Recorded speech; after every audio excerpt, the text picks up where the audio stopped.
دوستان سلام، خوش اومدین به کانال ایبا آرتیست. مژگان توانا هستم، طراح کاراکتر. بریم با هم دومین جلسه آموزش طراحی کاراکتر رو شروع کنیم.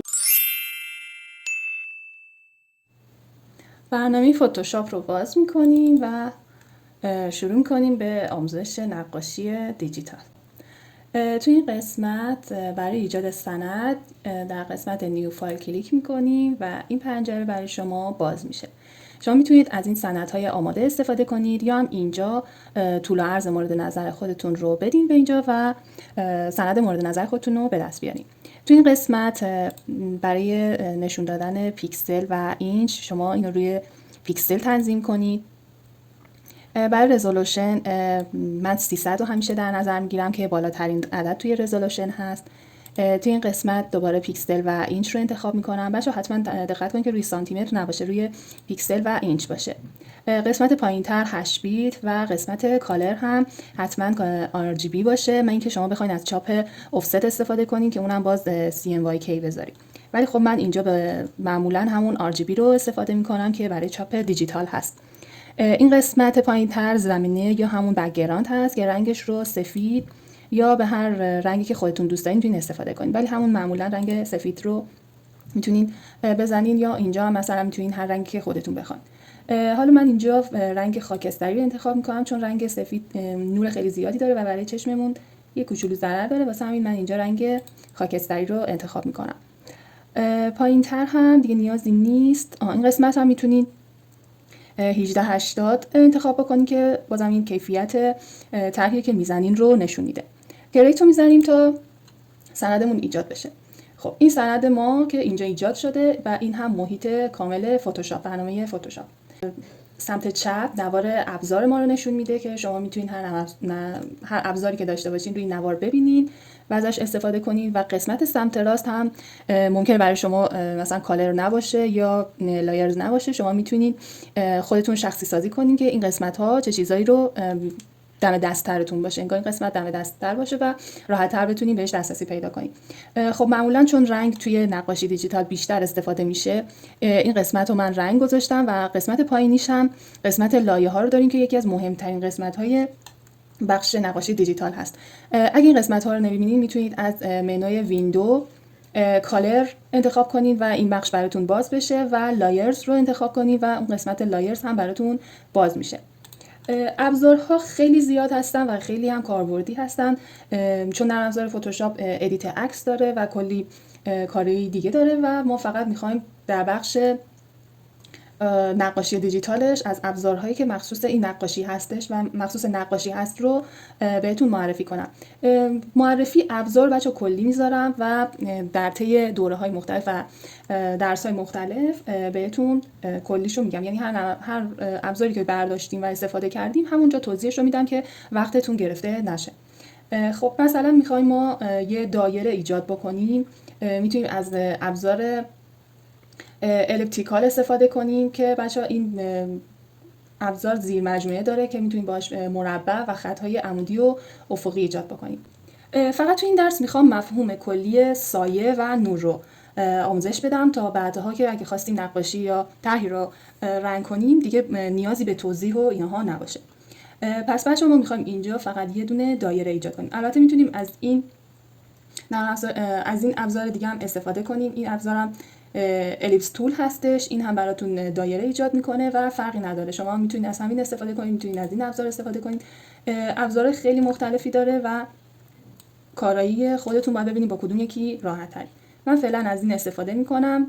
بچه‌ها اینطوری وقتی میکشم هم میتونم بیزی بکشم و هم دایره، ولی وقتی که شیفت رو نگه میدارم میتونم یه دایره کامل رو بدون اینکه بیزی بشه و تغییر ایجاد کنه بکشم. پس کلید شیفت رو نگه میدارم و یه دایره این وسط میکشم. خب بچه‌ها حالا وقتی که نشانگر موس رو میذارم داخلش میتونم دایره‌مو جابجا کنم و دقیقاً جایی که میخوام رو بذارم. خب این دایره رو که من ایجاد کردم، حالا هر کاری که انجام بدم فقط توی همین محیط دایره ایجاد میشه و این قسمت‌های دیگه هیچ رنگی نمیشه. خب میایم قسمت پنل لایرز. قسمت پنل لایرز رو نگاه کنید، قسمت پایینیش نوشته بک‌گراند و قفلم هست که من رنگش رو هم از سفید به خاکستری تغییر دادم. خب روی قسمت پایین یه علامت مثبت هست. این رو بچه اگه فشار بدین یه لایه روی قسمت بک‌گراند شما ایجاد میشه و دیگه روی بک‌گراندتون اگه بخواین کاری انجام بدین دیگه انگار به بک‌گراندتون کاری نداره و یه لایه جداگانه براتون ایجاد شد. خب من میخوام روی این لایه دایره‌مو روی همین لایه ثبت کنم. خب میام یه رنگی انتخاب میکنم، مثلا یه رنگ صورتی. این ابزار که بچه شکل چیز هست براشتونه و زیر مجموعه داره، کلی براش مختلف هستش که من همین براش تول رو استفاده میکنم. عکسش هم شبیه قلمو هست. این قسمت بالا میتونین سایز قلمتون رو کم و زیاد کنین تا بفهمین که مثلا اندازه قلمتون چقدره و قسمت پایینیش میزان سختی و نرمی قلمتون رو نشون میده که شما میتونید به طور دستی خودتون انتخاب کنین که میزان نرمی و سختی قلمتون چجوری باشه.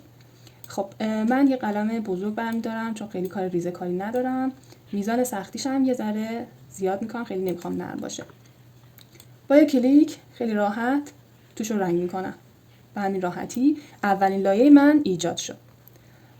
حالا میخوام این دایره‌ای که ایجاد کردم رو دیگه، این خطچینای دورش که حرکت میکنه رو بردارم و عادی ازش استفاده کنم. میام دوباره روی همین الیپتیکال و یک کلیک میکنم و اونا همه از بین میرن و من دایره‌مو دارم. خب تو بخش لایر بچه‌ها این قسمت ما یه قسمت لایه داریم و یه قسمت زیر لایه. خب ما الان چون لایه ایجاد کردیم و میخوایم روی این پرداخت انجام بدیم، دوباره یه لایه دیگه ایجاد میکنیم و پس من میام این پایین یه مثبت رو دوباره میزنم و یه لایه نوشته لایه 2 دوباره ایجاد میکنم. ولی برای اینکه وقتی بچه‌ها من بخوام الان اینجا رنگش عوض کنم، بخوام اینجا یه پرداختی انجام بدم، از این دایره میزنه بیرون و روی بک‌گراندم هم کار ایجاد میشه. برای اینکه این اتفاق نیفته کنترل زد رو میزنم تا برگرده. برای اینکه این اتفاق نیفته من میام روی لایه 2 رو انتخاب میکنم و این قسمت بین لایه 2 و لایه 1 این خط موس رو اینجا نگه دارم و کلید آلت رو میزنم. کلید آلت رو نگه میدارم. بچه ببینید این حالتش باید این فلش به سمت پایین باشه. فلش به سمت پایین که شد یک کلیک میکنین و لایه شما میشه زیر لایه اولتون، یعنی لایه دوم زیر لایه اول من هست و هر کاری که انجام بدم دیگه از این دایره بیرون نمیره. این حتما خیلی توجه داشته باشین که خیلی تو تمام نقاشی‌ها، تمام کارهایی که انجام میدین این قسمت لایه و زیر لایه خیلی به کارتون میاد و استفاده میشه. خب حالا من میخوام بگم که اینجا مثلا از سمت چپ، گوشه سمت چپ یه نور شدید ایجاد کنم. خب اینم یکم نرمش میکنم که نور رو بیشتر نشون بده. روی بک‌گراندم قفلش رو برمیدارم. خب میخوام روی بک‌گراندم یا میتونم همون روی لایه اولم ایجادش کنم. روی لایه اولم کلیک میکنم و از این سمت میخوام نور ایجاد کنم. فرض میگیریم که بچه‌ها از این گوشه به دایره ما یا همون به کره ما داره نور میتابه. پس وقتی از این سمت نور میتابه این قسمت میشه روشن‌تر و این قسمت میشه تاریک‌تر، یعنی سایه بیفته. خب من فقط میخوام توی این درس شما مفهوم تاریک و روشن و همون سایه و روشن رو خوب متوجه بشین که چه قسمت‌هایی از کاراکتر یا همون چیزی که طرحی که زدین چه قسمت‌هایش باید نور شدید بخوره، چه قسمت‌هایش باید تاریک و سایه داشته باشه. خب میام دوباره روی لایه 2 و یه رنگی رو انتخاب میکنم. میخوام نور رو ایجاد کنم. پس میام قسمت‌های مثلا رنگ‌های روشن، صورتی‌های روشن، خیلی نمیخوام سفید باشه، از همین صورتی‌های روشن کافیه. خب این قسمت وقتی نور خورده میخوام اینجا یه نور شدید ایجاد کنم. این قسمت هم یه نور شدید بخوره. میبینید بچه‌ها چقدر راحت میتونم نور شدید رو اینجا ایجاد کنم. خب بچه‌ها اگه خیلی زیاد بود میتونید اینجا، یعنی میزان رنگتون زیاد بود، میتونید اوپاسیتی قلمتون رو کم و زیاد کنید، یعنی میزان رنگدهی قلمتون همون اوپاسیتی رو کم و زیاد کنید. مثلا اینجا من اوپاسیتیم به طور معمول روی 50 معمولا نگهش میدارم، میتونم روی 100 نگه دارم و یه نور خیلی شدید داشته باشم که من معمولا روی 50 باش راحت ترم تا بتونم بهتر براشم و کنترل کنم. دوباره برای اینکه لایه هامو از همدیگه جدا داشته باشم یه لایه دوباره از این سمت ایجاد میکنم که میشه لایه سوم. بچه ببینید اینو دوباره شد یک لایه مادر. حالا ما اینو میخوایم دوباره به زیر لایه تبدیلش کنیم. میام کلید آلت رو نگه میدارم روی این خط و دوباره لایه سوم ما شد زیر لایه اول. دوباره میخوام روی لایه سوم سایه ایجاد کنم، یعنی این قسمت میخوام سایه ایجاد کنم. برای که سایه ایجاد کنم و یه رنگ تیره تر انتخاب کنم، اول میام روی این رنگ اصلی، صورتی اصلی انتخابش میکنم، اوکیش میکنم و دوباره تا بتونم توی این قسمت بفهمم که چقدر تیره و روشن شده. خب از یه ذره تیره تر شروع میکنم تا بعد باز تو لایه های مختلف تیرگی های بیشتر میذارم. فعلا تا همین حدود کافیه و اینجا مشخص میشه که بچه چقدر رنگتون تیره تر از رنگ اصلیتون. اوکی رو میزنم و یه ذره این قسمت ها رو تیره تر کنم. میتونید دوباره میزان اوپاسیتیتون رو کم و زیاد کنید.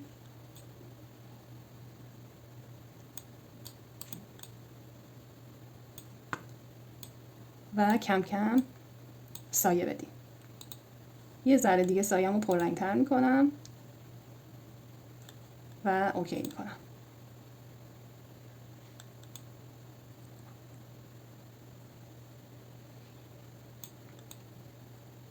خب برای که رنگمون از بین نره دوباره میام روی لایه دوم و یه لایه ایجاد میکنم. وقتی بین دو تا زیر لایه بچه‌ها لایه ایجاد کنید که نیازی نیست دوباره تبدیل به زیر لایه‌اش کنید، خود به خود به طور اتومات زیر لایه میشه. من میام رنگ اصلی رو از این قسمت ها انتخاب میکنم، یه ذره هم اینو کمترش میکنم. خب میخوام این نورم رو از بین نبرم، برای همین روی لایه چهارمم، یعنی لایه که میخوام الان انجام بدم، کلیک میکنم و نگه میدارم و به سمت پایین میکشمش تا لایه دومم که همون لایه نور هست زیر این لایه که دارم انجام میدم قرار بگیره. خب یه ذره اینو بزرگ کنم. ببینید وقتی هرچی من کلیک میکنم این قسمت نورم هیچ تغییری نمیکنه. خب یه ذره دیگه صورتی تر چون رنگمون داره از بین میره.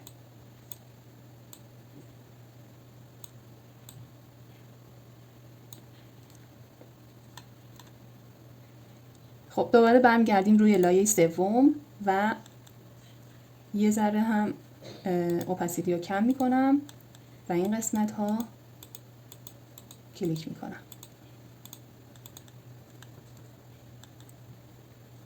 خب رنگ رو تیره تر میکنم و لبه ها رو سایه تیره میندازم.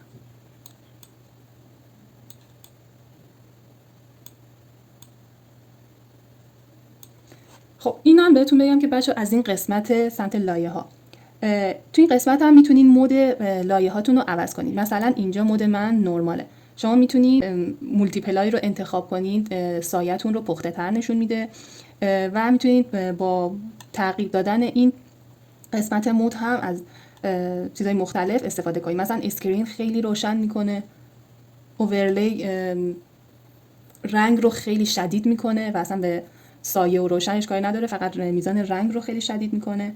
خب من از بین اینا مولتیپلای انتخاب میکنم که گزینه خوبی هست و یه ذره دیگه اوپاسیتی رو زیاد میکنم تا یه سایه شدیدتری اینجا داشته باشم.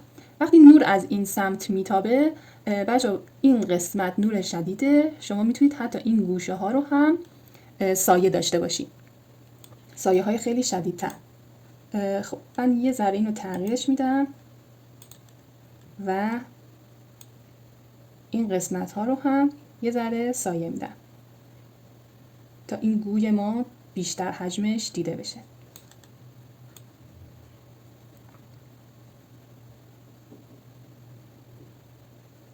خب یک ذره دیگه شدیدترش میکنم تا لبه آخر رو هم بیشتر کنم.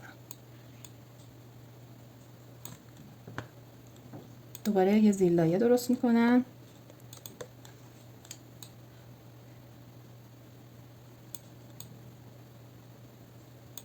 یک کمی به سمت خاکستری رفت فکر میکنم. یه ذره رنگ بیشتر برمی‌داریم. بچه توی این قسمت رنگ هم یه توضیح براتون بدم. شما هر رنگی که توی پینترست یا هر جای دیگه‌ای که مد نظرتون بود رنگ ها شماره دارن. میتونید این قسمت شماره رنگ مورد نظرتون رو بزنید و اوکی کنید و همون رنگی که توی گوشی موبایل توی هر عکس دیگه یا هر جای دیگه دیده باشین عیناً همون رنگ رو توی برنامه فتوشاپ هم باز کنید و ازش استفاده کنید. خب من اینجا به طور دستی خودم انتخاب میکنم که یه همچین رنگی رو داشته باشم. این لایه 5 رو که انتخاب کردم بچه‌ها میخوام رنگمو بیشتر نشون بده و اینها. میرم روی مود و مودش رو میذارم روی اوورلی. خب اینجا کلیک میکنم. خیلی بچه‌ها میزان سختی داره. البته بچه‌ها از یه جای دیگه هم میتونید انتخاب کنید که سختی و نرمی کارتون رو نشون بده. الان بهتون میگم از اون قسمت هم میتونید تنظیمش کنید. اینجاها رو من یه ذره دیگه سایه بذارم.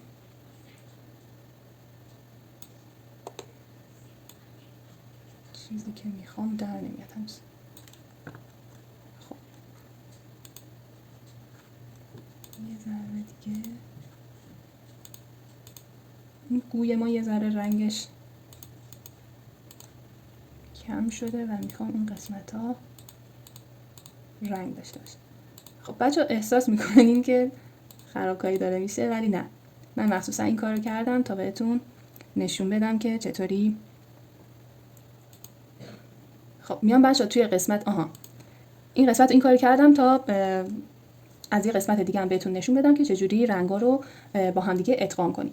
میایم از منوی بالا قسمت فیلتر رو انتخاب میکنیم و میایم این پایین بلور رو انتخاب میکنیم و یه پنجره باز میشه و قسمت گاسیون بلور رو انتخاب میکنیم. خب بچه ببینید گوی ما چه تغییری کرد. خیلی قشنگ تمام رنگ ها رو به خورد همدیگه داد. بچه میزانش رو هم میتونید اینجا انتخاب کنید. مثلا ببینید اینطوری میتونید انتخاب کنید که چقدر سخت و نرم باشه. پس اینم یه راه حله برای اینکه راحت‌تر به اون چیزی که میخواین دسترسی پیدا کنید. خب فکر میکنم اینطوری خوب باشه. نه، میخوام هنوز یه ذره دیگه اینجا تیره تر بذارم. یه رنگ تیره اینجا هم بذارم.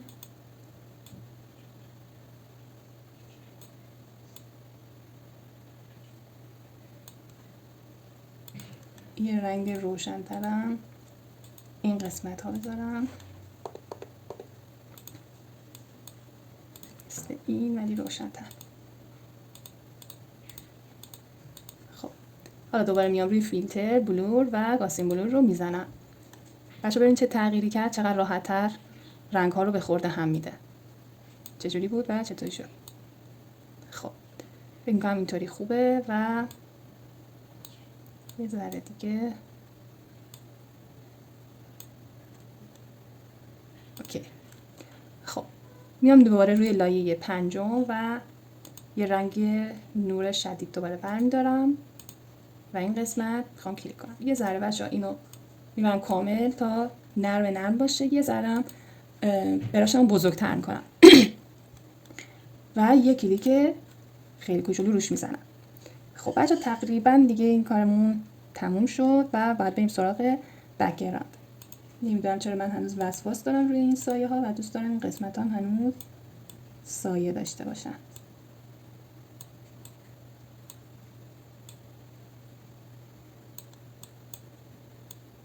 خب حالا میام روی بک‌گراندم، یعنی لایه 0. خب میخوام یه رنگ انگار که این توپ ما مثلا یه کره است که توی فضا معلقه. خب پس من از سرمه‌های مختلف استفاده میکنم و میزان قلمم میبرم بالا. خیلی شد. یک کلیک اینجا میکنم، یک کلیک اینجا میکنم، یک کلیک اینجا میکنم. یه سرمه‌ای دیگه برمیدارم، اینجا یک کلیک، اینجا یه سرمه‌ای دیگه برمیدارم، یک کلیک اینجا میکنم. یک ذره اینو کوچولوتر کنم که بتونیم خودمونم این کوچولو تغییر بدیم توش. خب اینجا ها رو میزنم، یه ذره نور اینجا ها میذارم.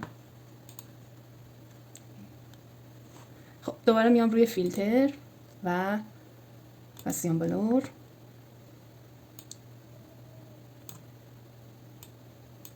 خب فکر میکنم خوب شد. خب بچه این حال و هوای فضا رو مثلا برای خودمون ایجاد کردیم. اینجا بچه براش‌های خیلی مختلفی داره، شما میتونید از این براش‌ها استفاده کنید.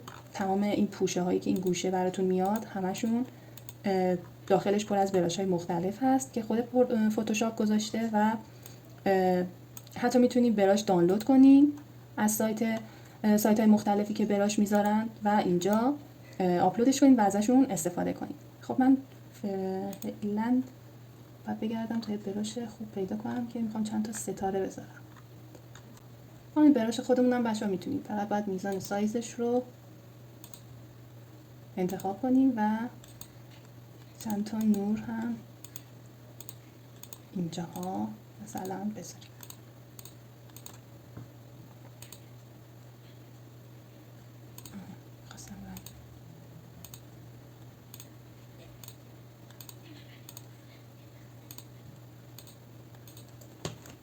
خب بچه این هم قسمت دوم نقاشی دیجیتال که آموزش نور و سایه بود. بچه من احساس میکنم هنوز نیازه که یه زیر لایه دیگه داشته باشیم به عنوان نور شدید، یعنی یه نوری که کامل پخش شده باشه رو هم داشته باشیم. هنوز نیازه که اینجا نور داشته باشیم. یه دونه دیگه کلیک میکنم تا کاملا نور رو جذب کنیم. بچه مفهوم نور و سایه رو امیدوارم متوجه شده باشین و یه کوچولو با فضای کلی فتوشاپ آشنا شده باشین. براش‌ها رو انتخاب کنین و روی کارتون استفادهشون کنین تا با براش‌های مختلف کاملا آشنا بشین و مسلط بشین. اگر از این ویدیو لذت بردین لطفاً لایکش کنین و دکمه سابسکرایب رو بزنین و به جمع ایپو آرتیستی ها بپیوندین. تا برنامه بعدی، خدا نگهدار.